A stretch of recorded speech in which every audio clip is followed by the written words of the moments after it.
Hello and welcome to another episode of Sermon Braindump. My name is Scott Dalen. I'm an ELCA pastor in Southwest Iowa, and I produce these videos every week for a couple of different reasons. The first of which is to take my mode out of the background. Can't talk today. My brain out of the background of Jeepers, my brain out of the mode of background work. There, I got it. Over the course of the week and move into the process of writing and preparing the sermon that I'll preach to my congregation for the weekend. That's the first. Second is just to allow you, the viewer, who have come by this and graciously given of your time, for which I appreciate, to gain some different insight into the assigned text for the week. So that is why I do these. This particular Sunday, which is November 25th, 2018. Happy Thanksgiving weekend to any of you out there in the U.S. As I'm recording this today, it is Friday, the day after Thanksgiving. So we're post-Thanksgiving already, but still kind of into that 4-day weekend of the holiday. So that's kind of where we are. And this particular Sunday is Christ the King Sunday. Now with that, this will mark the end of our church year. I've talked about this in previous videos before. How the church calendar does not quite line up with the yearly calendar or the calendar year. They're off by approximately a month, give or take. But the 25th here, the last Sunday of November, is Christ the King. And in this, we will see kind of the tendency, the gospel texts here towards the end of this season of Pentecost, which is where we are, get to be the apocalyptic ones in nature, which kind of point towards the quote-unquote end times. If you happen to catch last week's video, that was the sensibility that we had about that particular text. Here in year B, which we're wrapping up this week, which is the year of Mark, since Mark is quite a bit shorter, just the way things tend to fall, we actually only had that one end timesy type text a week ago, and now this one, this time around, is actually out of John, which we do tend to see in the year of Mark. Since Mark is shorter, some things are filled out with John. It's a brief passage here in John, and it's John chapter 18, verses 33 through 37. So it's only like 5 or 6 verses. And it happens during the quote-unquote trial of Jesus with Pilate.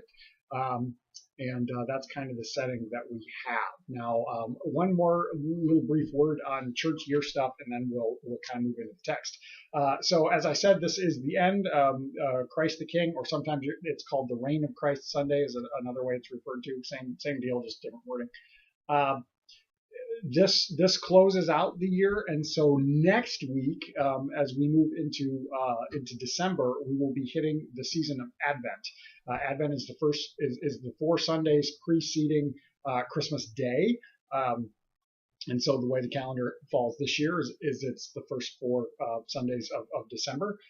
Sometimes you'll find that first Sunday of Advent carrying over into the last Sunday of November. Just depends on how the calendar falls. But this year we'll do that once we get into December starting next year, and that there will start a new church year cycle. We'll move into year C, or the year of Luke.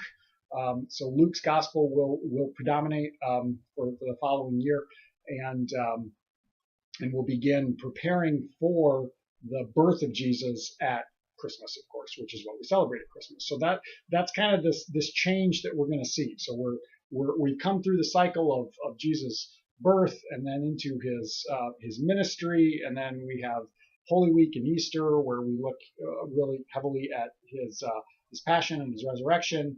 And then following the day of Pentecost, which is 50 days after Easter, we enter into a long season. The season of Pentecost starts with the day of Pentecost and then moves into the season. And that's the longest season of the church year. It varies depending on when Easter falls, but always ends here with the last Sunday before Advent. And we move through that kind of lifespan of the church, life cycle of the church, and with the apocalyptic view to the end, and then the reign of Christ. So, wow, that was a whole lot of introduction. How about we go ahead and read the passage, and then we'll get into that. So again, John 18, 33 through 37. Then Pilate entered the headquarters again, summoned Jesus, and asked him, "Are you the king of the Jews?" Jesus answered, "Do you ask this on your own, or did others tell you about me?" Pilate replied, "I am not a Jew, am I? Your own nation and the chief priests have handed you over to me. What have you done?" Jesus answered, "My kingdom is not from this world. If my kingdom were from this world, my followers would be fighting to keep me from being handed over to the Jews, but as it is, my kingdom is not from here. Pilate asked him, so you are a king? And Jesus answered, you say that I am a king. For this I was born, and for this I came into the world, to testify to the truth. Everyone who belongs to the truth listens to my voice. All right, that's the end of it. And then oftentimes the next line will be included too. Pilate responds, Pilate asks him, what is truth? And then the situation kind of continues on. But so this brief passage is that's all we have for today. What's going on is, of course, as I mentioned, it's the trial of Jesus before Pilate. He's already been arrested. He's been brought before the chief priests and the religious leaders. He's been condemned by them, but they want to ship him off. They ship him off to Pilate.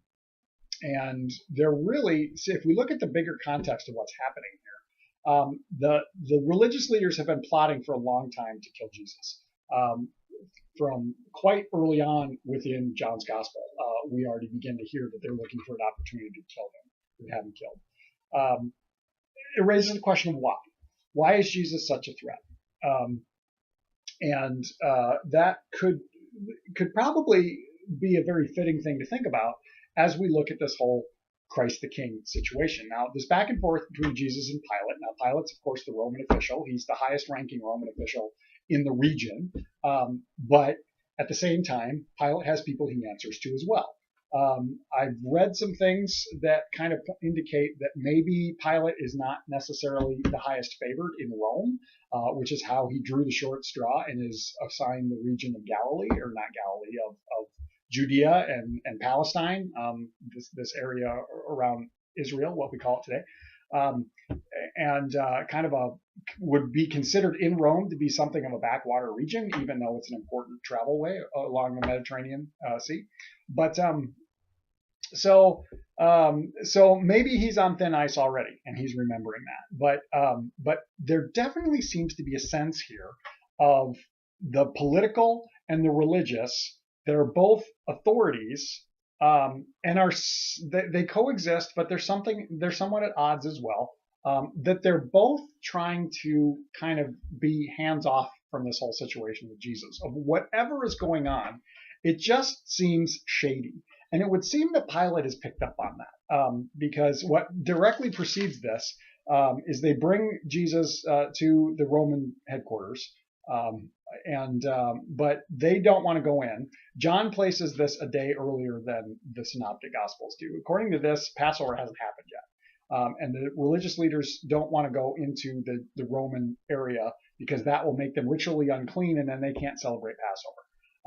So that is kind of talking about. So Pilate actually goes out to meet with them, and he says, "Well, what are you accusing this guy of?" And they basically don't answer him much except to say, "Well, would we have brought him to you if he wasn't a criminal?" He's like, "Deal with him yourself." But then they say, "We're not permitted to put anyone to death." Jesus comes back in, and then later on, after the exchange with Jesus, Pilate goes back out again and basically continues to say, like, there's no reason for this guy to be killed. Why should I kill him? So one could argue that Pilate's kind of stuck between a rock and a hard place here. He's trying to maintain order. He's trying to maintain calm and to keep his reputation in check, because if a riot happens on his watch, he'll get in trouble for that.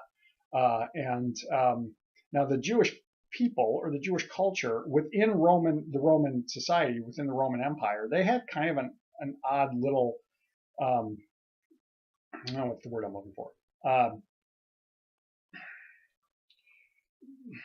Yeah, I'm blanking. They were, in some ways, they were treated kind of special particularly in terms of their religious beliefs. Now, Rome pretty much would say, if you keep your head down and don't fight against us, then we'll leave you alone. We'll just kind of let you be. But oftentimes, then the rest of the Roman society at this time was polytheistic, many gods, and in particular, they call it Caesar cult. That would worship Caesar as a son of God or as a living God. And that was not pushed upon the Jewish people because of their monotheistic, their one God view. But at the same time, there's the religious leaders and there's Pilate. And so we've got these two different these two different pillars of authority, if we want to say that. And then we've got Jesus kind of stuck in the middle. And Jesus never flat out comes and says, yes, I'm a king. He never claims a political stance or a political position. And that's kind of what Pilate's looking for, because if this guy comes out and says, well, yeah, I'm a king, that means he's claiming some political stance, and then that's a threat to Roman rule, and then that's a problem. But Jesus never really claims that. He just kind of talks about how his kingdom's not of this world, which leads Pilate to say, like, oh, so you are a king? And he says, well, that's what you call me. But Jesus never really claims that, because Jesus is up to something different. And this is really where I'm kind of leaning in terms of this sermon, that, what is it that God is up to in Jesus? And it is so ultimately other than what we can understand, what we can fathom, what we think of. And I think that's an important distinction to make. Like we said, Pilate is looking for a political stance. That's what he knows. That's not what Jesus gives him, because that's not what Jesus is up to. And even though Jesus will ultimately be killed for sedition, that's when the sign on his cross says the King of the Jews, that's basically sedition, like he's risen up against it. And that's what crucifixion was for. And so the two guys who were crucified with him were probably part of whatever little uprising plot thing that Barabbas, who comes right after this, was a part of as well, if you're familiar with that part of the story. But so all in all, it's just an interesting thing. Like, it's so ultimately other, and the kingship of Jesus Christ the King is so very different than we think of. It's not a political thing. It just isn't. And so we have to take our brains out of that mode. But what really catches my attention is the way that this one ends, the final statement from Jesus, when he says, everyone who belongs to the truth listens to my voice. There's an earlier part in John's gospel, I want to say it's in chapter 14, don't quote me on that, but I think that's where it is, where Jesus says, I am the way, the truth, and the life. So Jesus is the truth. And we hear clear back at the beginning of John's gospel that in the prologue, it's called, the opening verses of the gospel. Let me find it, because I want to say it right. Well, we have the Word. The Word was with God, and the Word was God. All things came into being through him. And there's some truth in there somewhere. Where is it at? The law indeed was given through Moses. Grace and truth came through Jesus Christ. So we have this presence of truth, whatever truth is. And that's a great question, which, like I said before, Pilate asked, what is truth? Well, I don't know, but it seems to be whatever is being revealed to us by Christ, whatever is being revealed to the world. And I think that's already ongoing.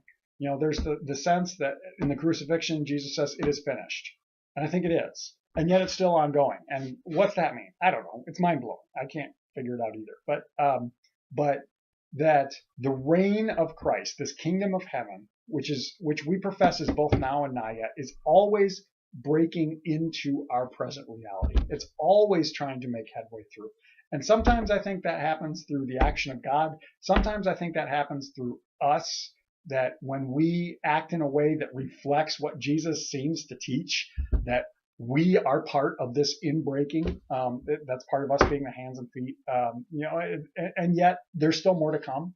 And we're only given the glimpses. We don't have the full picture yet. I actually heard this recently, and I really kind of liked it. That imagine our reality is a tapestry, and God's perspective sees the beauty of the tapestry. We see it from the backside with all the threads that are coming out and the cords that are going over here and the weird things. So we see pieces, but we don't see the beauty of the completion that God is able to see from God's perspective. Really kind of like that. That's kind of a good illustration and metaphor. But so that's kind of what I'm thinking with this one. It's an odd thing to ponder on, and yet here we are. So if you have thoughts, questions, comments, throw them down in the comment section. We will continue the conversation that way. Otherwise, I hope you have a blessed week, and we will catch you next time.